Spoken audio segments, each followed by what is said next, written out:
Hi, everybody. Happy Friday. Happy Friday. I am just excited. I'm always just the person that's got to be running their mouth, and here I am running my mouth today, this Friday evening with you all.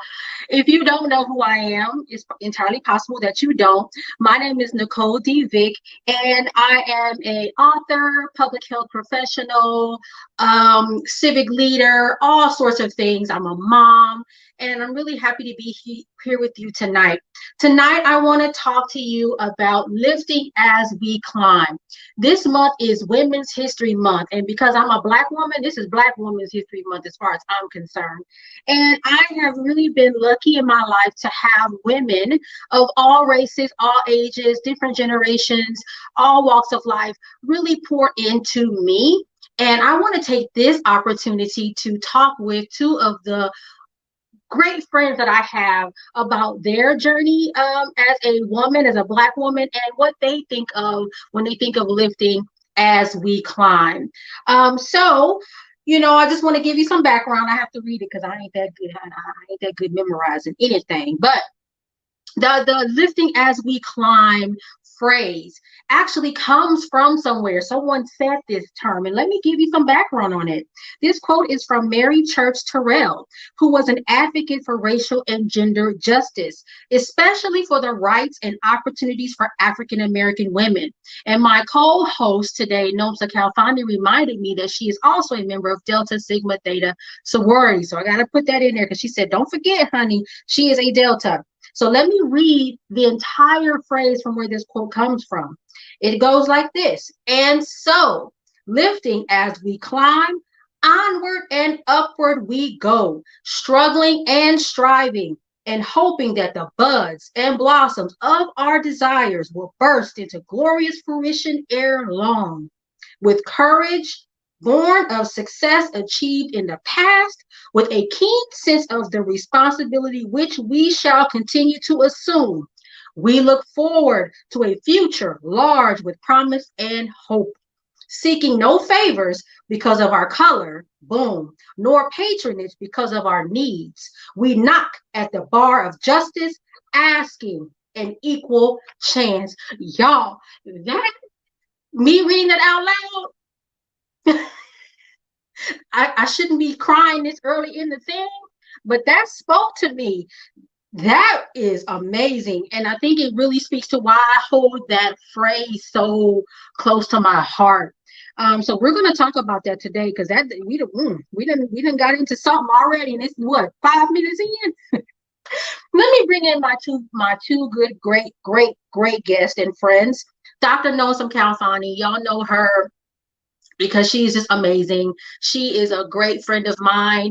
We have started off as a professional connection work-wise. We are friends. Actually, scratch that. We are family. That is cousin Nomsa as far as I'm concerned. My other friend, Dinshay Lee. Dinshay Lee is amazing. I met her at an event some years ago, and over the years we have become friends. She's a fashionista and literally actually works in the fashion industry, so that's why we real cool anyway. But she's also the wine lady, and we'll talk about that later. We love people that have wine and alcohol. So that's why Dinshay is my friend as well. But let's come on and bring them both in and get this conversation started. Because if you let me sit here and talk all day, I'll be done just went into all kind of tangents and circles, and that's not the plan for tonight. So let's bring on our friends here and have this conversation.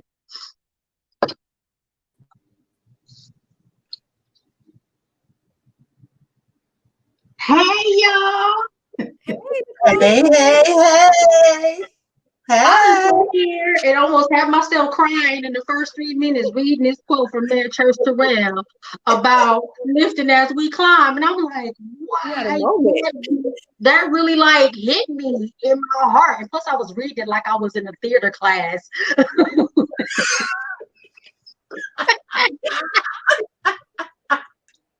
So before we dig in, what y'all drinking? Today I have sparkling water with like lemon flavor with some vodka and some agave and fresh lemon because I don't have no wine, Dinshay. We might have to talk later. What you always have wine. I'm sipping on some rosé tonight.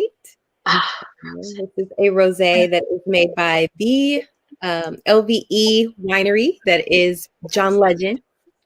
Oh, Very what light you and got? refreshing for the night. Okay. I'm just sipping on a little red. The Reds have it tonight. Okay. So we all going a different lane, but we good. Okay. So this is Women's History Month / Black Women's History Month. I mean, we Black, so I mean that's kind of the lane I'm in right now. But I want to just jump in.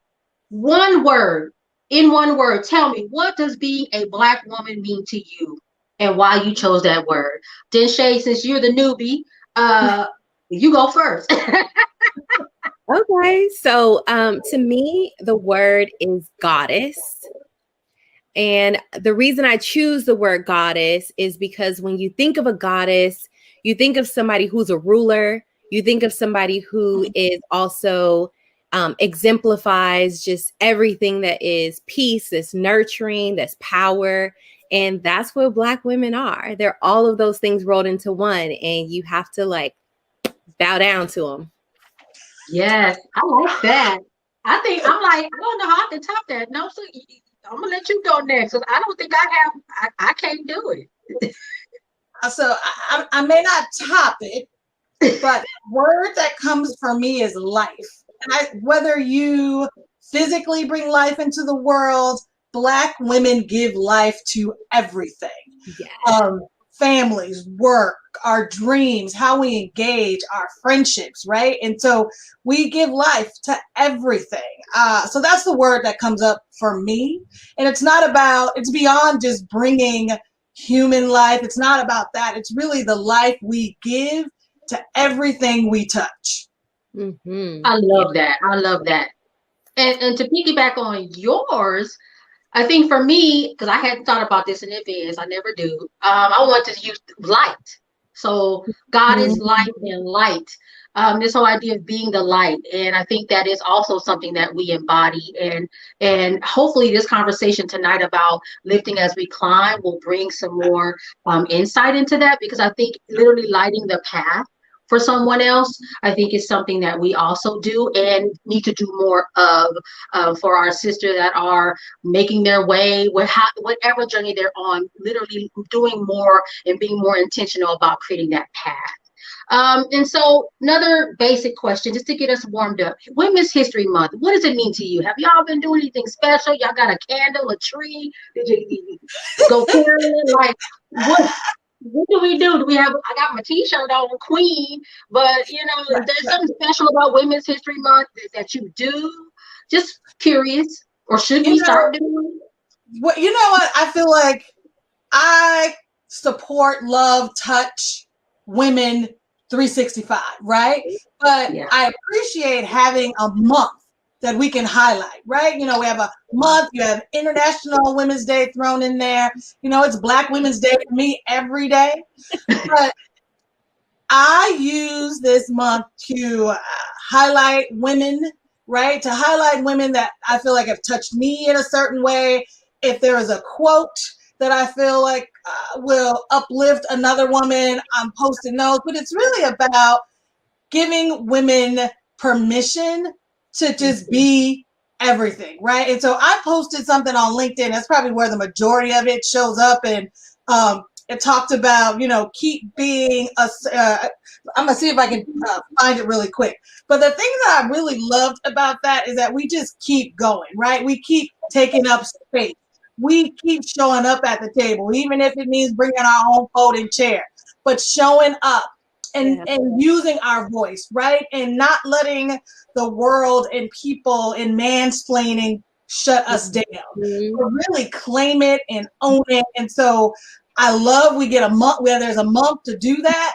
But, for me, it's every day. Absolutely. Yeah, I'll piggyback on that. For me, it's women, supporting women, uplifting women, honoring women, celebrating women is a lifestyle for me. In some of the businesses that I've created, I definitely make sure I highlight women.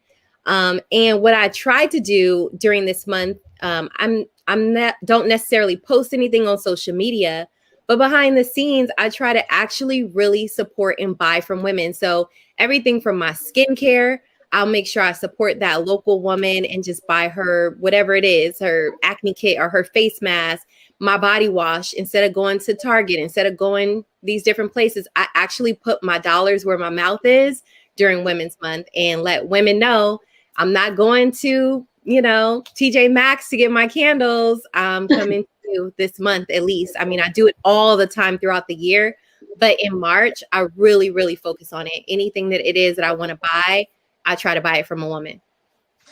And I love that you said that, because I just bought new T-shirts from a Black-owned web. I love statement T-shirts, so I just bought. Don't tell my husband, but I did just order some new T-shirts. I just got some lip gloss, some new makeup. I have some on now. Looking good.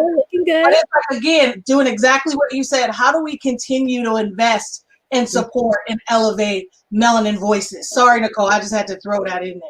No, that's perfect, because I think what you both are saying is exactly what Lifting as We Climb is about, right? Is about not asking for favors, not asking for a special exception, but, we're going to support because these women are providing and producing quality products. It's part of the reason why the pop-up shop exists, for me to bring in Black women vendors that make beautiful products. I'm not bringing people in that make, popsicle sticks with a piece of glue on the side. Like, these folks have skills and make very high quality products, and it's like, yes, I want people to know that these are people that you can spend your money with and that you should spend your money with and be intentional about. So I think this is great. I mean, we don't necessarily have a candle lighting ceremony or have a Women's Month day tree or anything like that, but what we're doing actually has broader impact. When you spend your money with a woman, and the hope is, especially if that woman lives in your community, that dollar gets recycled and stays in your neighborhood. So no, I think that's amazing. And let me segue to our next question. When I was thinking about this event, I realized all three of us are moms. We have daughters. I think both of us, Nomsa and our daughters, are grown. Denshay, your daughter's almost there. 40 days. I know she got a calendar.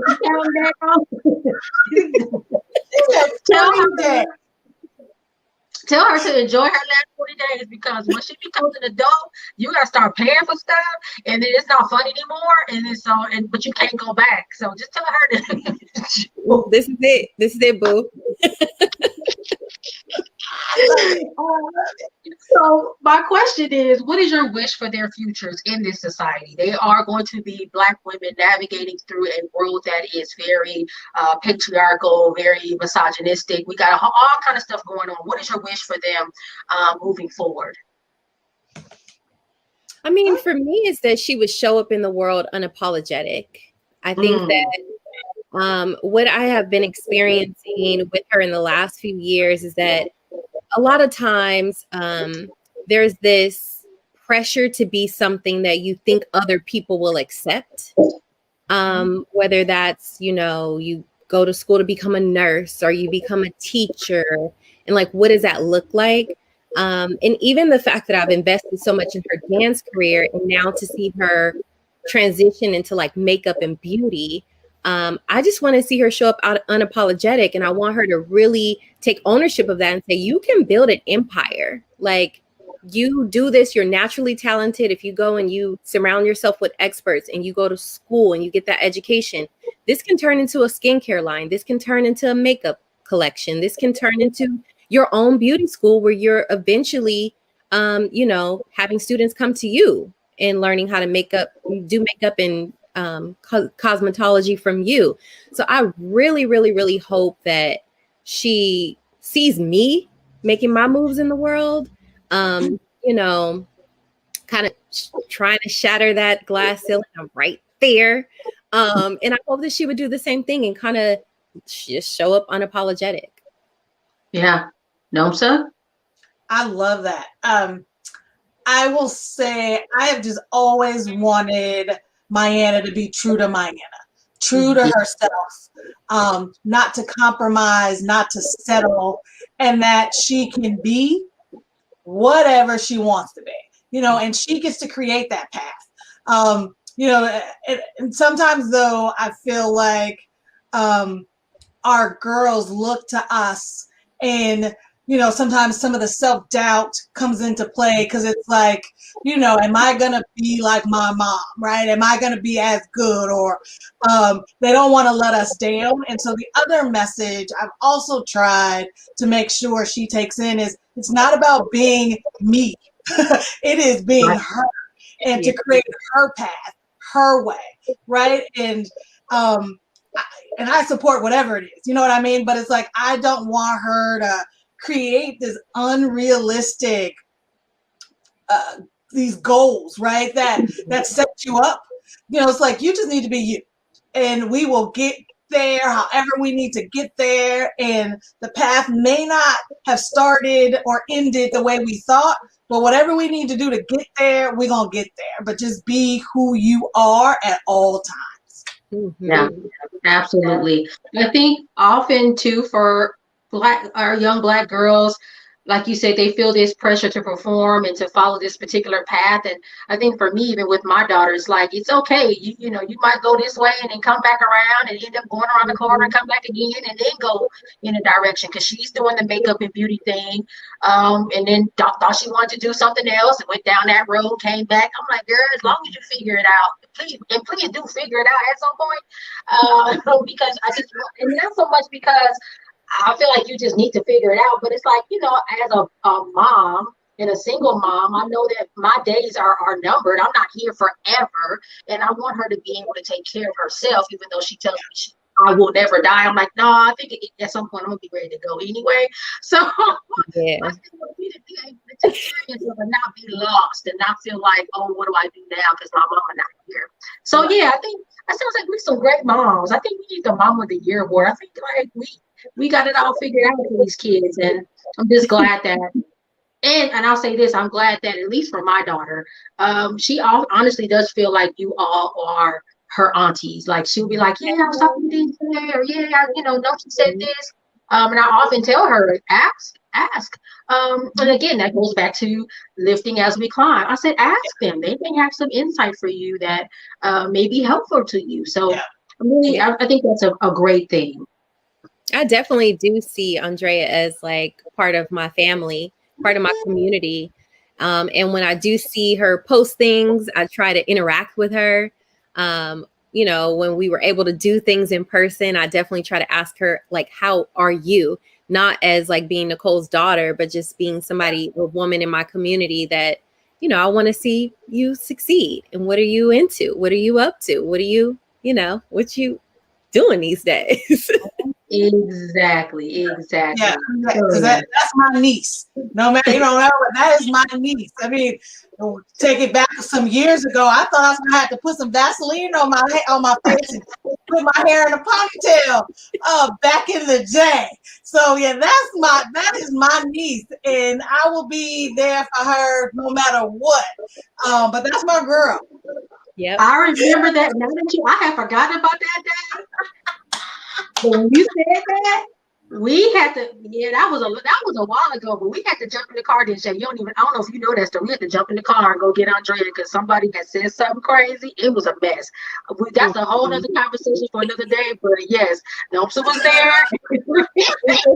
Not beating them down. Oh, I was so mad. I don't think I had ever been that mad, ever. That was a mess. Okay, let's change something from that one. So that was something else. So I don't know if y'all know, you guys, YouTube, and everybody else, every Wednesday on Instagram, I do a Wednesday Wisdom. And this month I've been talking about important topics relevant to women, like taking up space, right? Take up all the space, sis. Don't shrink yourself for nobody. What kind of pressures have you encountered that have caused you to not take up space, and how did you move past it? So now let's get into trying to help people see or real life examples of this lift as we climb, or some of the struggles we've had and how we navigated through. So then Shay, you can go ahead.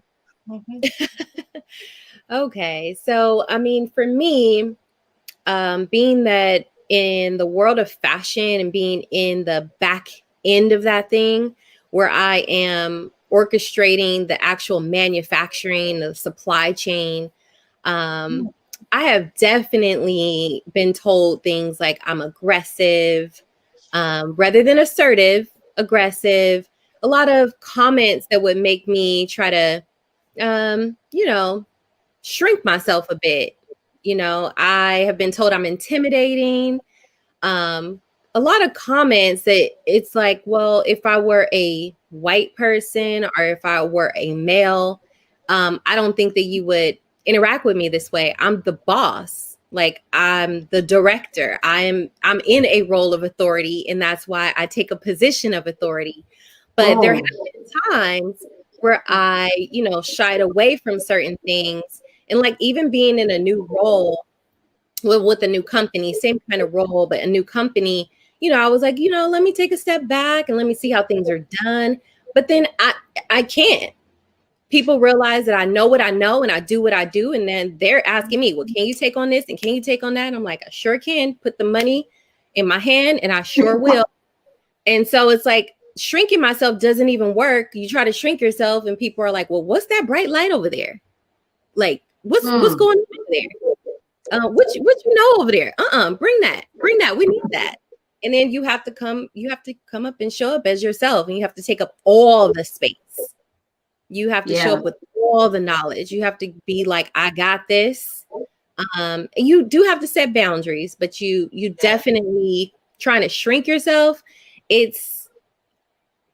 There comes times where you feel like you have to, but it ain't the way to go. Ain't the way to go. Definitely. Wow. And I remember when you and I you'll be missing out on acknowledgement. That's true.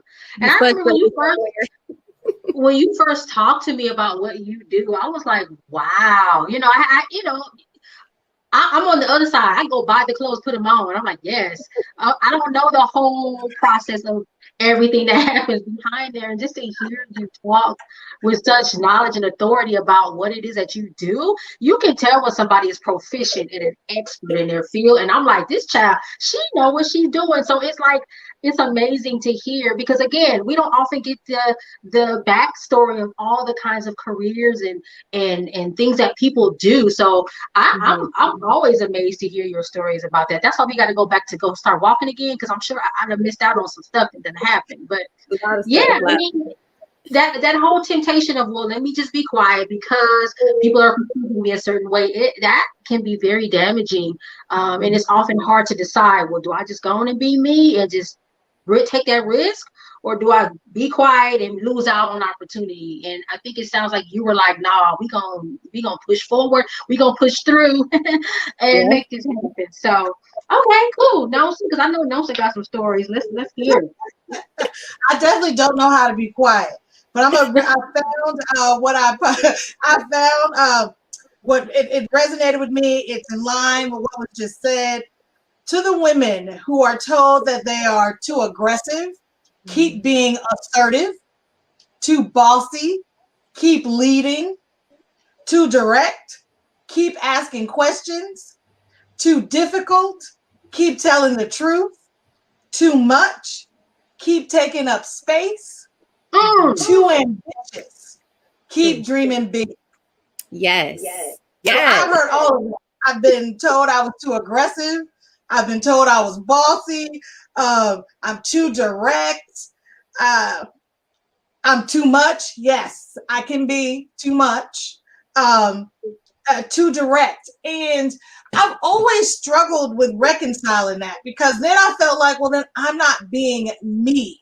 And I don't know if it's the only child in me. I only know how to be me. I don't know how to squash it to be something else.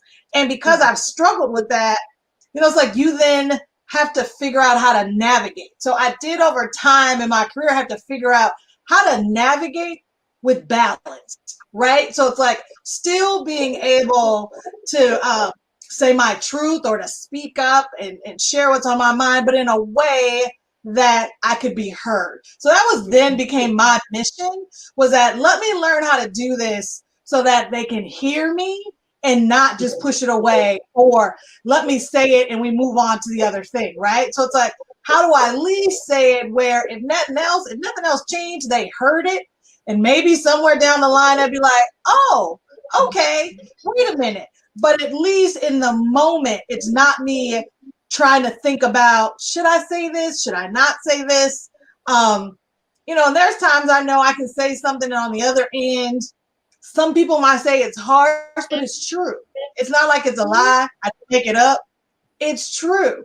And I do create boundaries, and you know, everybody can't come in, right? And everybody can't come into that space. And it is all, to me, it's like black and white. This is work.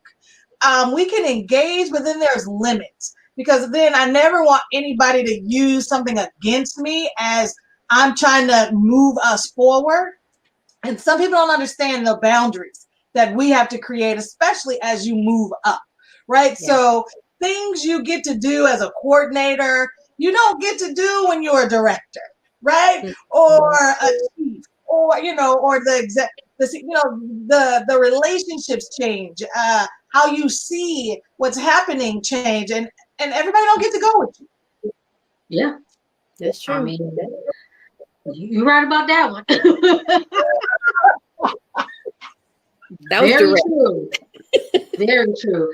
And I think for me in my career, I've just been so lucky, blessed, however you want to say, that I've had so many strong women role models in my career. Most of you know government work. I've been working in government for 16 years.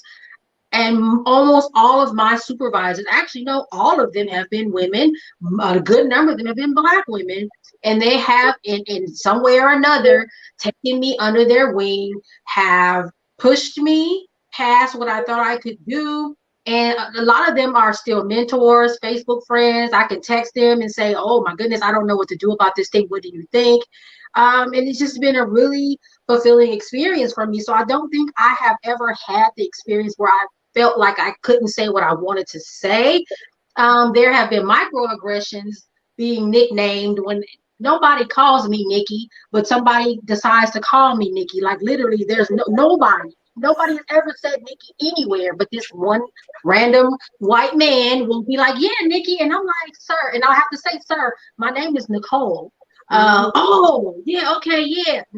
No, don't do that. So that kind of thing sometimes happens, but I think I've been lucky where I've been able to kind of be protected in a sense by, again, those strong women that have been my supervisors or mentors in the workspace. And then, of course, like I met people like Nomsa and the other sister friends and our community work. And so, you know, it's like I've always been surrounded. And I just like somebody praying for me. And I'm like, thank you, because I feel like I've been able to do pretty good. And I think I don't think that that's the norm. It's definitely, to me, an exception. But so let's kind of switch gears, going back to lifting as we climb.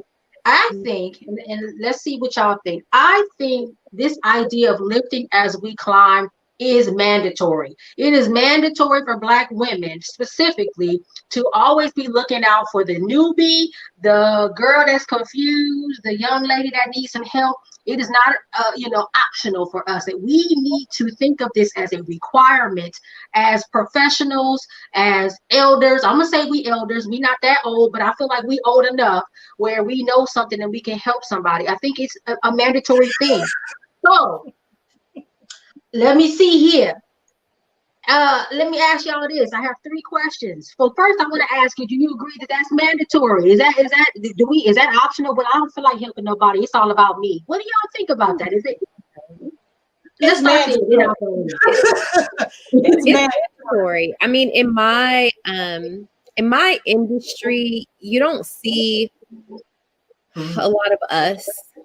Especially behind the scenes, like actually in the manufacturing side of things, in the operations side of things, you don't see a lot of us. And I think it is mandatory. I don't discriminate that it has to be a Black woman, but I definitely offer myself up as a mentor to young women. I keep in contact with them. A lot of them, I teach them how do you communicate with your mentor. Like I'm mentoring you, so you should put something on your calendar that every quarter you reach out to me to schedule time to speak with me. And I, as a mentor, make myself available to you.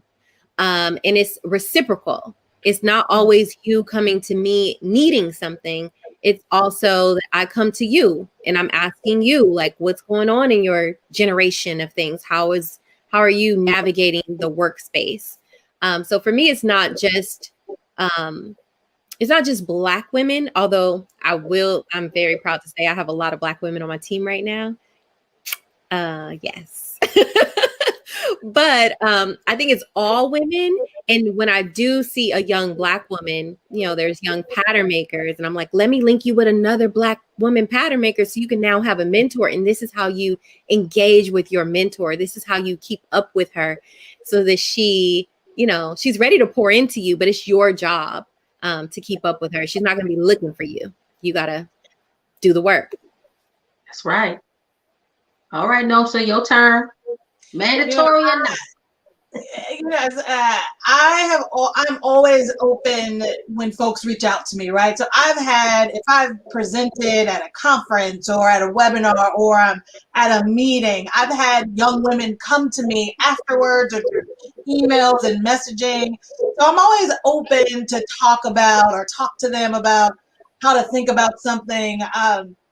Whether it's questions about careers or life or whatever, I always leave that door open, right? And you never know who's watching you, right? And that's the thing that I've paid that surprises me sometimes when people reach out to me. I was like, oh, okay, I just thought I was just being me, just being in the space, and it always feels good when I have folks come to me or reach out. And I want to be there for them, right? And support them. And it's been in different things. And I think it's just been part of my DNA. So like I'm an only child. So I do have sisters. So I have two younger sisters, Trina Williams, who now Nicole is connected with. And we got to know each other because working. So she is from the Bay Area, moved down here. She went to Pepperdine. We ended up working together and we became family, right? And so we have talked about life and careers, and I know she has my back and vice versa. And then my other sister, Aretha, is in Utah, of all places. But again, I met her freshman year of college. So I went to UC Santa Cruz. She had a friend, and he's like, oh, my little sister, good friends, they grew up together. It's going to be going to Santa Cruz. Keep an eye on her. So we met, and we are still in each other's lives. But again, it was just like, I'm going to look out for you. This is, you first went, away from home, predominantly white campus, and just trying to get it all together. But that was, and we're still in each other's lives to this day, right? Did I plan for that? Did I think that was going to happen? No. But it's just, again, looking out for folks. And we do that in all kinds of ways. Yeah, absolutely. I think for me, it's been the strongest professional wise as far as at work, bringing people in. Folks don't always know how to navigate the application process where I work because it's a little complicated sometimes. And I remember specifically bringing in one woman, another sister friend, Kelly Hawkins, had referred this person to me, and I helped her out. Forgot about it. A year later, she came in the interview. I forgot who she was. And thankfully, it worked out that way where it didn't look like I was favoritism, because I actually did forget. But was able to hire her. And right now, she just left and we got promoted. So it's like, whenever you can lend a hand to somebody. And I think the other thing I'll say is when you love what you do and you are confident in who you are and what you can offer, you don't feel annoyed or irritated or bothered by trying to help people. Some people always say, oh, I'm sorry to bother you. You are not bothering me. I might be busy and might not get back to you, right away. But like, if I'm really excited about about teaching and you ask me about teaching, I'm going to talk your head off. I'm going to give you everything I know. I'm going to try to help you as much as I can, because if you're excited about it, I want you to do what you do and thrive. So yeah, I think it is mandatory. To your point, no, I don't see it any other way. It's kind of like, that's just it. And I would say to all the folks that are watching this, all the women that are watching this, if you have not thought about it in that way, please start to think of it that way and find ways to help women along. It could be your cousins, your nieces, but it also could be the woman that works as the secretary or the admin in your office that, seems to have a connection or interest in you. Have conversations. I mean, now we're kind of all working from home, but if there's some ways to connect, you should definitely do that. So I have a few more questions and then we can kind of wrap it up. How have you been lifted? So that whole lifting as you climb, how has someone poured into you and elevated you? A woman specifically, I guess we should make that caveat. What woman in your life has poured into you and lifted you up, and how? Ooh, it's like, where do you start? There's been so many, but I will point out one in particular. And my first, real job after graduate school, my supervisor, Elizabeth Hornsby Pringle, it was something about her. Her poise, just the grace under fire, just how she carried herself. I mean, I just thought she was amazing. But just our kind of talking about future and work she always had a listening ear. We lost Nomsa. She just left. Okay. She was telling a good story. She just said, I was all into it. She just popped out. So I guess I'll just we'll pick up on her when she get back. Go ahead, Deshay. In the career space, I didn't really find, especially in the fashion industry, and I am trying to change that narrative and be an example, but you don't really find too many women who are willing to pour into you because they don't want you to take their job, take their place, replace them. So, I see she's coming back. So I didn't really have the same nurturing experience.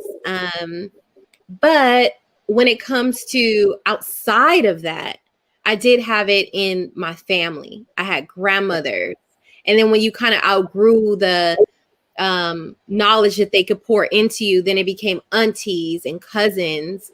And then when you kind of outgrow that, then I started to actually look for coaches and look for people who, women who I go into their network in their space to get that mentorship that I need to get to the next level.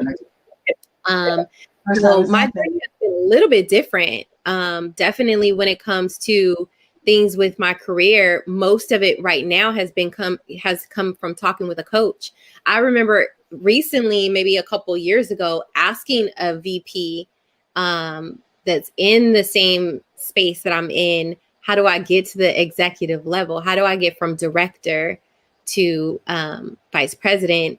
And would you be willing to mentor me, or would you refer me to somebody you think that would have the time to mentor me? And she told me straight up no. So I vowed to not be that way. But then I was like, well, I still want to get to that place. So how can I get there? And getting there for me is getting in those mastermind groups, getting surrounded by other women who will lift me up and cheer me on. And I'm working those contracts out. So even if you don't have that support, you can still find that support. Don't let one person's no think that no one will do it for you, is what I have to say about that. Yeah, that's crazy that she straight up was like, no, I don't, no. And like you said, to your point, she probably was threatened, that thinking, oh, she gonna try to take my job. I ain't telling her nothing. Right. No, so you back? I don't know. Am I back? Yes, you're back. Okay. I'm like, I don't know. I feel so bad. I'm so sorry. We didn't upgrade our Wi-Fi. And I'm like, what's going on? Mr. Husband, gotta get that Wi-Fi together. Wait a minute, Kurt comes upstairs. You stopped.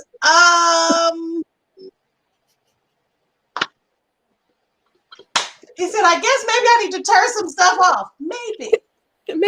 I'm gonna get him. He on my list right now. Come on now, sir.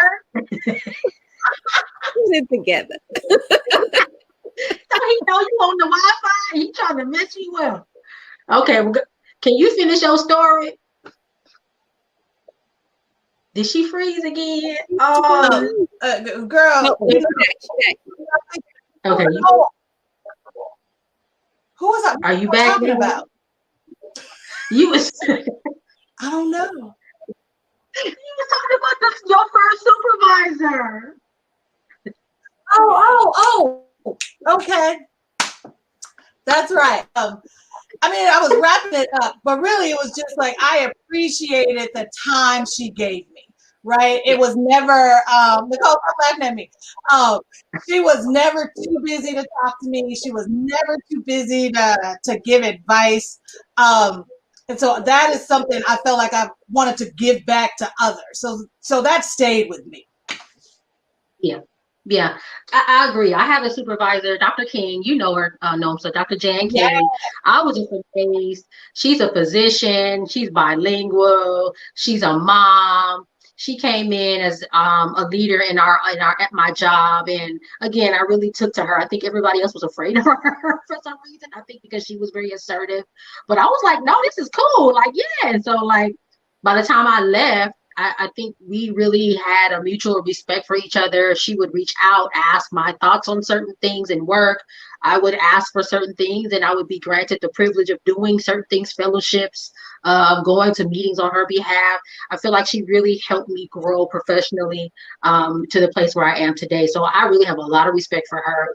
Black woman, and even her colleague, Dr. Curley, another physician, Black woman, does a lot of work in Africa with HIV prevention and all sorts of things. Really strong, again, like I was saying earlier, really strong Black women. I don't know how I got that lucky to enter my job when I did, where all of these women are in such great positions and are able to bring me along and just help me move forward. So yeah, I definitely have been lifted. I mean, even going back, I talked about this on a different podcast the other day. My mom watching my baby while I went to school. That is lifting up to like the 1,000 power. How can I ever repay my mama for watching my kid? Yes, that's her grandchild, but did she have to watch her? No, but she did. So been so much of that. Next question, how can we help others that are looking for that sisterhood, who are looking to be lifted or want to lift others that can't seem to find it? Maybe they aren't like me and walk into a job and it's like your boss is black, the other lady black, everybody's black, and they are lifting. How do we help women cultivate and create that sisterhood or that whole idea of lift as we climb? Mm-hmm. I mean, I think some of it happens with the friendships you have, right? Some stuff just happens, it's natural. And, you ask that question, Nicole, and for some people, they may not have a name for it. They don't know what to call it, right? So you're giving it a name, right? You're calling it out.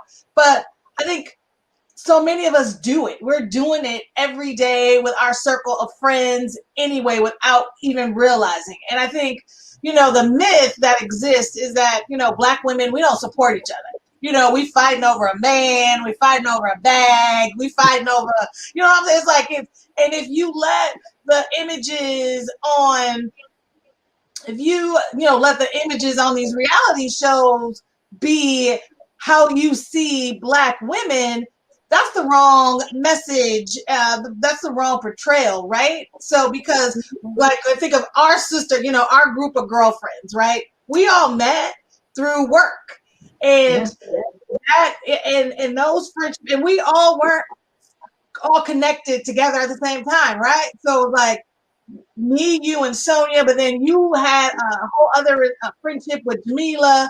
I had a whole other friendship with Maisie. And then it's like we then created this circle, right? That, Jackie comes in. And we have been, and not to say we don't have other friendships, but that is a particular group that supports each other with personal lives, our work. Just, we do we celebrate each other's birthdays together, just whatever. Any accomplishment somebody has, we having a party. And I want to have a party just because. But if we can come together to do something, that is just what's been created for us. And I don't want people to think you're saying to them, you got to create this thing, right? Or give it a name. It's just something to realize that you have circles, and maybe you need to think about or see your circle differently, right? And I know sometimes some people is like, well, I don't want everybody to know my business. It's actually not even about that, right? It is really, how do we help each other? How can we be the shoulder that we all lean on, right? And I think as we start to really get more into that, because as Black people, that's how we are resilient. That's how we've always been, right? It's the village. And you know, our aunts and mothers and, you know, they had their circles of friends. And I think we just have to continue to show the generations below us that that is something you can do. It doesn't all have to be about fighting over the same man or who gonna get the biggest or better handbag. Go buy your own handbag. Right. And please, y'all, don't fight over no man. Don't do it. Don't do that. I'm gonna say this. Most of the time, he's not worth fighting over. Most of the time, those kind of men that you fight over aren't worth fighting over. So that's my bit of wisdom on a Friday. So maybe I'll do a Wednesday wisdom on that one, because don't do that. Did Shay any tips or thoughts about that? Yeah, I can throw some things in there. So I'll just say, from my perspective, I've always joined networking groups. Now that you can't necessarily go to groups that are kind of like meeting up physically, I still look for those types of groups. So, you know, I look for things that, what do I enjoy doing? Number one. So like things when it comes to fitness, I join like a Facebook group that's for Black Girl Magic for Peloton. And that's where it's a safe space where you could be Black, own a Peloton, post whatever you want, ride on classes together, get some encouragement. Oh yeah, I can invite you. I need to be on that. Yeah, you can get an accountability partner. Sometimes people are in there, they're like, we're my West Coast riders. I haven't rode. I'm trying to do my 100th ride with a group. And it's like, yeah, 12 o'clock, I ain't doing that. Let me jump on there and high five some girls. But then it also becomes those conversations and comments that now you become friends outside of those groups. Because now it's like you connected with people who are in the area that you're in, who have a common interest, and it becomes easier to make those connections. I'll give the example of how I met Nicole as well. I didn't meet Nicole from work. Like I said, I work in an industry that there's not very many of women like me around. But I met Nicole from going to something that was more like a mastermind type of, you know, group, which of course you're going to meet like-minded people if you come to something like that, that have similar interests. And then when she introduced herself, I said, okay, fashion blogger. She liked fashion. She said she was vegan. Check. I like vegetables. And she she said something about how she was like out there dating. And I was like, wait, woman, check. So for me, I was like, that's a woman that I want in my circle, and let me introduce myself. You don't always have to court men. Dating is not just for men. I encourage women to date your friends. And I think when Nicole and I got to know each other, we dated each other. Like, we was hanging out. We was getting out. You know, we was getting to know each other. We was doing stuff, trying to see what each other like. There would be sometimes you're like, I want to do that. And I'm like, I don't know if I want to try that. And then there'll be other times that we were like, oh, this was so much fun. We should do this again. So those would be my two things. It's like, don't be afraid that if you see somebody that you think you have things in common with, even if she might be doing better than you, you want to have friends in spaces that are doing big things. Like, you know, I think one of our events that we went to, it was about writing a book. And I'm like, I got to see that come into fruition. Like, from us doing a writing exercise to her being like, no, I got a book in me. I'm about to write a book. And then it's like, bam, here's that book. And so I would just say, don't be afraid to put yourself out there, introduce yourself, invite that person to do something you think she might like, so that you can cultivate that friendship, because it's harder when you're not in school and you're not, you know, working to meet these people. So those would be my two forms of advice. Oh, my last one, join a master, you know? Yes. I think that worked out really well, because we initially met with a class that Natasha was doing, and then we went to the class that Kim is my book coach. Yeah, That's so crazy that you said that, because yeah, that's where it all started. That's crazy. I love it. I love it. So we're wrapping on up. Any last words? Anything you want to say to any woman that is watching this right now or may watch the replay later on? I would Keep just dreaming big. Keep dreaming big. Don't settle. Don't compromise. Be true to yourself. Love yourself, because if you ain't loving you, the right person ain't gonna love you back. So be kind to yourself. Be gentle to yourself. But again, keep that vision big and going, and be all you can be. I was just gonna say, hype yourself up. If it's a song that you like that gets you going, if it's there's affirmations that I listen to by an artist called Tony Jones, and she says affirmations over music. One of them, a song is, well, I shouldn't say song, but affirmation or a track is called Take Up Space. And she says, I hype me up, I gas me up, I hype me up, I gas me up. And it's like, get yourself in the zone. Like, don't let these people take you out of your space, out of your peace. Gas yourself up. I don't have a VP title at the moment, but when I wake up in the morning, I'm like, I am the vice president of manufacturing and operations, and I'm about to show these people how it's done. And I gas myself up. At the end of the day, I'm a little depleted, so I have to fill myself back up again. They wear me low, but I definitely gas myself up. If I gotta listen to Beyonce, if I gotta listen to Megan Thee Stallion, I'm gassing myself up throughout the day. I love that. Claim it. Put it in the universe. Love that. It's mine.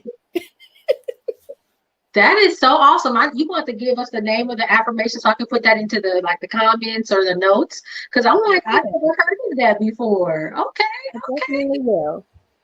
Well, I thank both of you ladies for being here with me tonight and being the women, the strong women that you are, the role models, the whole embodiment of lifting as we climb. I think we have, helped each other out in some way or another over the years and been a source of support and encouragement to each other. Or maybe you've needed something, and we've done that for on both ends, and I think it's just amazing. Black girl magic, honestly. That's the way I see it. But thank you all for being here, and thank you, audience, for listening in. Don't forget, you can follow me on my social media on Instagram, Nicole D Vick, my Facebook, Nicole D Vick. My website is www.NicoleDVick. I'll be branding myself. I am the brand. You can buy my book, and that's all. That's it. See you all next time. Oh yeah, there's my book right there, y'all. #1 bestseller. It's available on Amazon. It's available on Esoan Bookstore website, Walmart, Barnes and Noble. It's everywhere, which is amazing. So thank you all, everyone. Don't forget to follow me on my social media, and we'll try to do these maybe once a month, but we try to just kind of make it more organic. As stuff comes up, we just pick a topic and jump on. So we'll see you maybe next month. Maybe we'll see you the month after that. I don't know. We'll make it work. But thank you, Nomsa, and thank you, Dinshay. And everyone, have a good night, and see you next time. Bye. Bye.